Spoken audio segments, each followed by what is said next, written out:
We are now recording, and we're going to go ahead and get started. Might have a few others joining, but we'll go ahead and get going. So, hi everybody. Today we're going to be talking about how to submit your agents for XFC for the final competition playoff.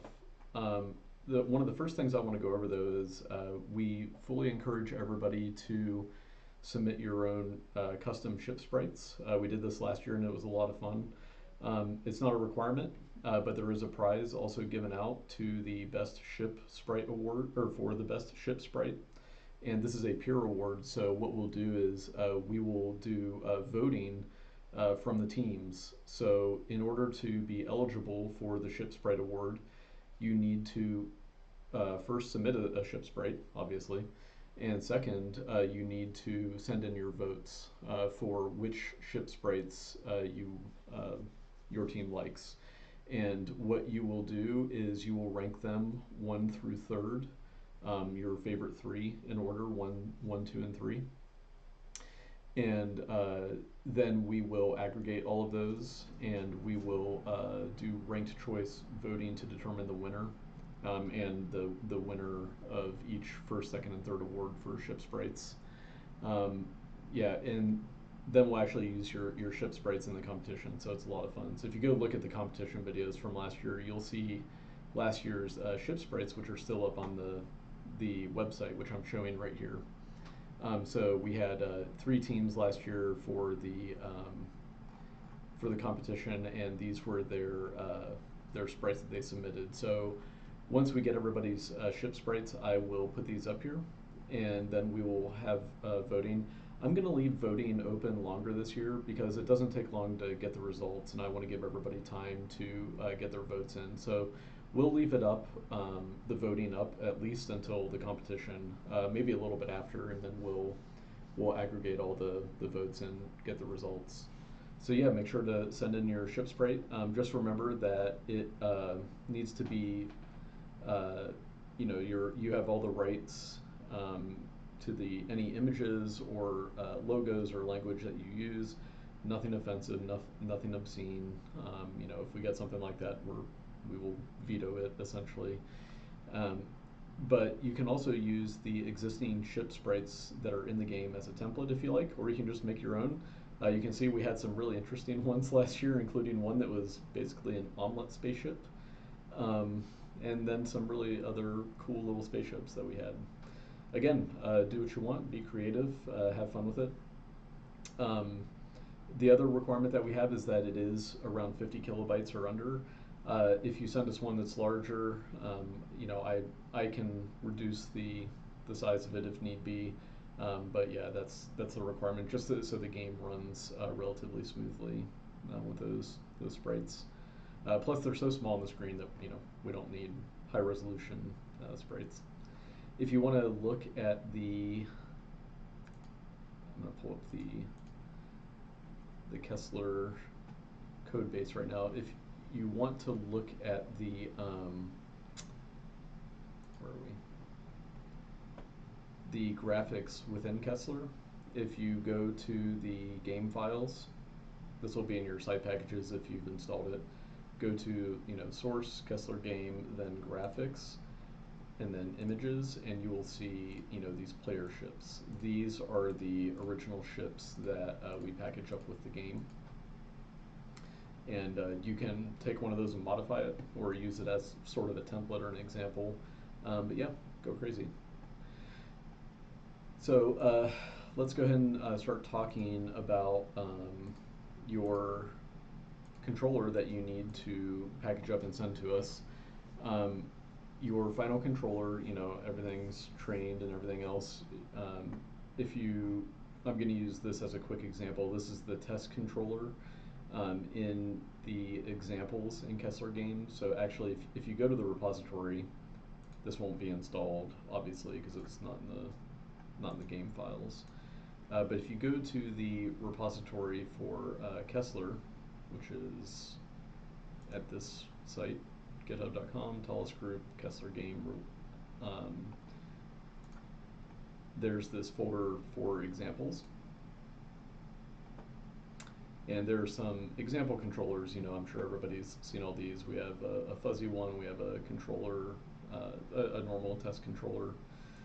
And you can go take a look in here, but really the main thing is that, as we said in the beginning of the competition way back when, your controller class, it can be called whatever, call it my controller or your team name's controller, must inherit from Kessler controller. So Kessler controller is the base class that you're inheriting, and you have your init, where any initialization things need to happen, where that's performed, and then you need to have the actions that it performs. So actions is a function that takes in the ship state, which is a dictionary, and also the game state, which is a dictionary. And so the ship state and game state, like we showed you back then, those hold all the information about the ships and the game itself. So like where all the asteroids are, their positions and velocities, things like that, speeds, angles. And then what you're returning is this tuple, which is 2 floats and 2 bools, which are the thrust, the turn rate, whether to fire a bullet or not, and whether to drop a mine or not. So remember that we added mines last year, and so you're returning 4 things. So your thrust value, your turn rate value, fire, and drop mine. Whatever happens within actions, you're taking in your game state and your ship state, and you're processing all that, doing whatever you want, and then you just have to return those values. We do need to make sure that your action function, it's calling any external functionality that you have. We do want that to be contained at the same directory level as your controller.py file, the actual file where your controller is. It doesn't have to be, but either that directory or a lower directory relatively, not somewhere completely externally to that.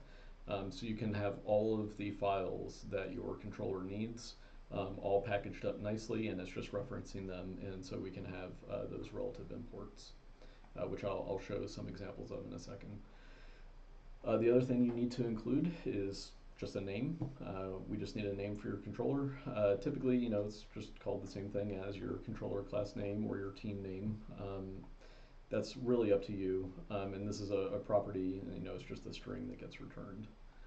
And then also, if you are providing us a custom sprite, which I hope you are, we will include the name of your sprite. So this is just an example of someone that had a sprite called neo.png. This was their ship sprite, and so we're just providing the path for that. Don't worry about that, that's all handled on the back end. You're just providing the name and file extension, which we are requiring a PNG format. Okay, so those are the basics for the controller class, like we've gone over in the past. I'm going to show you some examples of some of the ones we got from last year.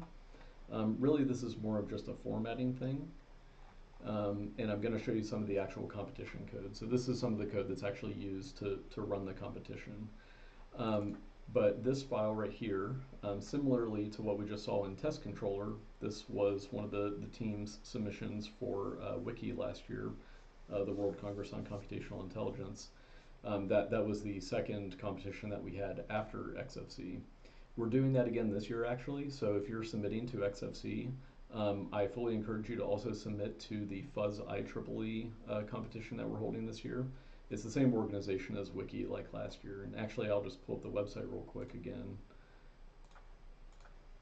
So up at the top we have this link to the Fuzz IEEE 2025 competition. You can open that up and you can register here. We have some dates. We will, currently we have AI agent submission set for 27th of June. We may change this to be a bit flexible, but if you're already submitting to XFC, this will be very similar. You won't have to do anything else, and you'll get a little bit more time to train your agents or maybe make them a bit more robust or something like that. So we fully encourage everybody who's submitting to XFC to also submit to the Fuzz IEEE competition. We currently do not have sponsorship funding for prizes like we do for XFC, but we are working on that. I'm not sure if it'll happen or not, but regardless, this is an IEEE competition. We will be showing live results at the conference in a session, and it's a lot of fun. Plus, you get recognition, and we will for sure be doing things like certificates for the competitors and for the winners. Okay, let's go back to the code real quick. Okay, so back to our example here. This is an example controller sent in last year. You can see that it is called Aquila controller, and it is inheriting from Kessler controller. We have the init, like we saw in our test example from the Kessler repo. This one did some special things in the init. One thing I want to highlight here, though, is that if you do have special things happening on initialization, because of the way the competition code runs, your controller class will be instantiated as an object in memory, and then it will be referenced as it gets run through multiple games. So it won't be re-initted. And so if you have things in your initialization that need to be, say, zeroed out, or it needs to reinitialize at the beginning of a game, you need to make sure that it can handle running through multiple games with that initialization process working. We've had some issues with this in the past where teams' solutions weren't reinitializing, and then essentially they were storing things from a game that they're no longer in. So make sure that that happens, even if it's as something as simple as in the actions, it basically performs the same reinitialization again on the start of the game. This is a pretty hacky way of doing it. But whichever way works for however you have your controller set up. If it's storing things the entire time and it runs across multiple games, then you may need to do something like this. So that's just something to keep in mind. But other than that, we have our initialization. This one has these other functions it's using to do certain things. It's calling a lookup table that this team had created and stored after training. And then we have our actions function. So this is the main function, and so it's taking in same things as we saw in test controllers, taking in the ship state, game state, and returning our thrust, our turn rate, whether to fire a bullet or not, and whether to drop a mine or not. And it goes through all of its functionality, blah, blah, blah, blah, blah, blah, blah, blah, blah. We won't get into all of that, but it calls all these other functions, some of which are, defined outside of the controller class. That's completely fine. In fact, this one had a data file that it would load in, and so it was, they had serialized results from their machine learning training. And so it was calling those results as a lookup table in order to perform its calculations. So just make sure, like this, that all of your functionality is included in a folder. You can simply name that folder your team name or something like that. And you can zip it up or provide us with your repository where this is all held together, all the files associated with your controller, and then send that to us. Once you send it to us, we will be incorporating it into the competition code like this. So we will have your directory with all of the files related to your controller. And all you need to do is just let us know, if it's not obvious, just let us know which file the controller class, your controller class is held in, because that is what we need to call, because we will be setting up the playoff code to call your controller class and instantiate that and then run through a whole bunch of scenarios. So you can see here, these were the three from last year. We had our three competitors, and then I'll real quickly show you what this looks like. So here's where we're setting up all the competitors for a playoff. This was for Wiki. What we're doing is we're just importing your controller class and doing the matchups. So this is what it'll look like on competition day. We will be instantiating those and then running through the playoff. One thing I will say is that in order to determine seeding for the playoff, I mentioned this before, but I'll reiterate. To determine seeding, once everybody has submitted their agents, we will run them through qualification. Really, qualification is part of the integration step. that will happen after you submit. So in between when you submit and competition date, I will run them through a series of baseline scenarios, baseline games. The goal is not to win necessarily. That has no bearing on the actual prizes for the competition or anything, and the performance doesn't really matter outside of making sure integration works correctly. But we do also use the results for that for seeding the bracket. And that will just be based on the same scoring as the playoff. And remember that the scoring is, the primary scoring is the number of asteroids hit, and then we have tiebreakers for accuracy and then deaths. So that is how seeding will be determined. We will do 1 through however many seeds. It is a single elimination tournament style. So depending on the number of overall submissions that we get, we will create the bracket accordingly. And then we will have an additional, if we have more than 3 submissions, we'll have an additional game for the number 3 through 4 at the end to determine who gets 3rd place. Sorry, I shouldn't say 3 and 4. It is the 2 teams that lose in the semifinals. They will play an additional game, a playoff game, to get the 3rd place winner. So that's how we'll determine seeding and the overall structure of the playoff. Real quick, I'm going to go through what happens with the actual evaluation of your controllers. So what will happen is it will run through what we call a portfolio of scenarios. These are just different games. The reason why they're different is because, as you may have seen, if you've seen XFC recordings in the past, these scenarios have different initial conditions for the ships and the asteroids. We create these because we want to see, we want to put your controllers, your agents, in really interesting situations and see how they react. So we will run them through a portfolio that we've created. That simply looks like it is literally just a list of game objects, those scenarios that we've created. These are ones that we had last year for the wiki competition.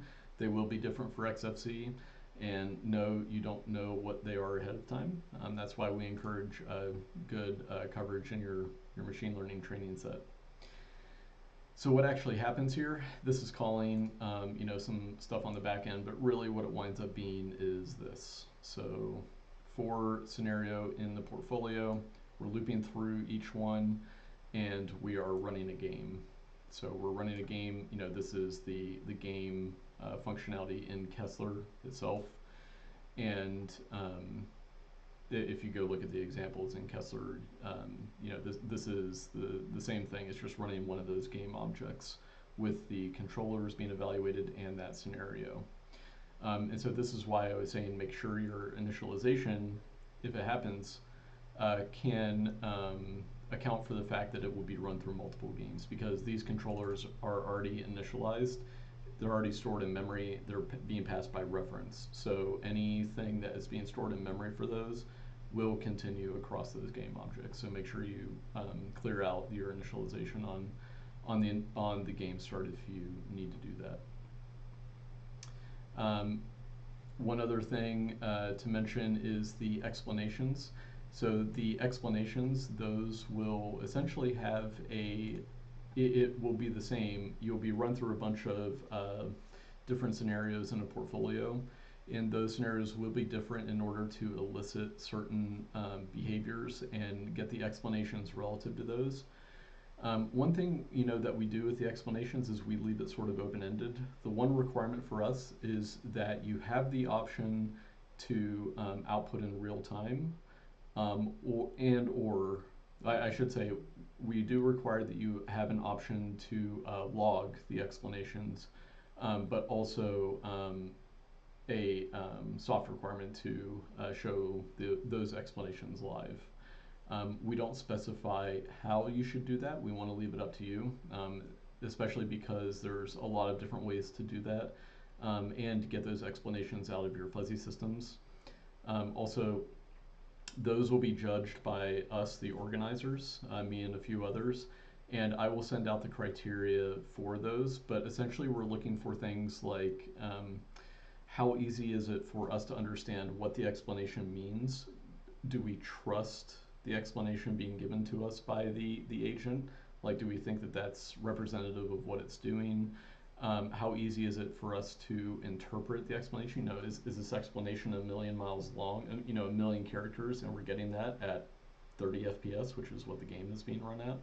Or are we getting something more concise that is more representative of the important things that the agent's doing? So those are all things that impact the scoring of the explanations. I will send out that rubric. I should be able to send it out today to everybody, so you can review that and make sure that whatever your explanation outputs are representative of that. Also, I will talk with you more, but we just need some way of turning the explanations on or off within your controller class. That can be simply something that is either passed, or it can, you know, be a variable that's within your controller class that, you know, we just have to comment out or change. It can be something that simple. So no need to add some crazy interface for explanations on that side.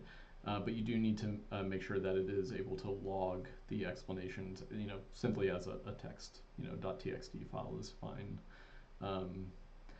So that covers explanations. We've covered how to package up your controller class, what the requirements for what that will look like, including any additional functionality.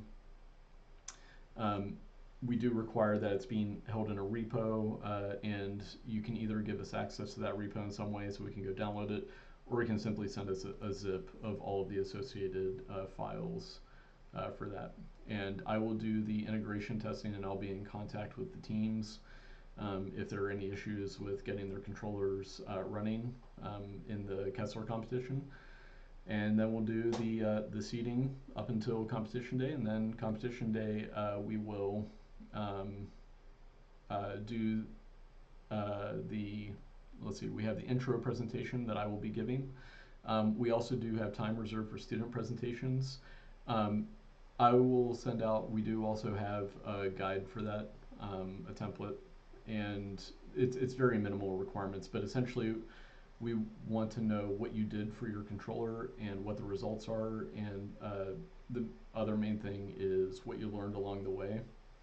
You know, skills that you improved, what your experience has been, things like that. So I'll get that sent out as well. And make sure that if you have questions about submission or any of the other aspects of the competition or anything, please get in touch with me. I'll get back to you as soon as I can.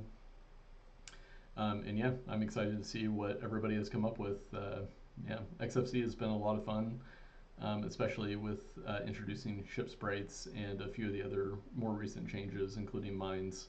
So yeah, it should be a lot of fun. And yeah, I'm excited to see what everybody's done.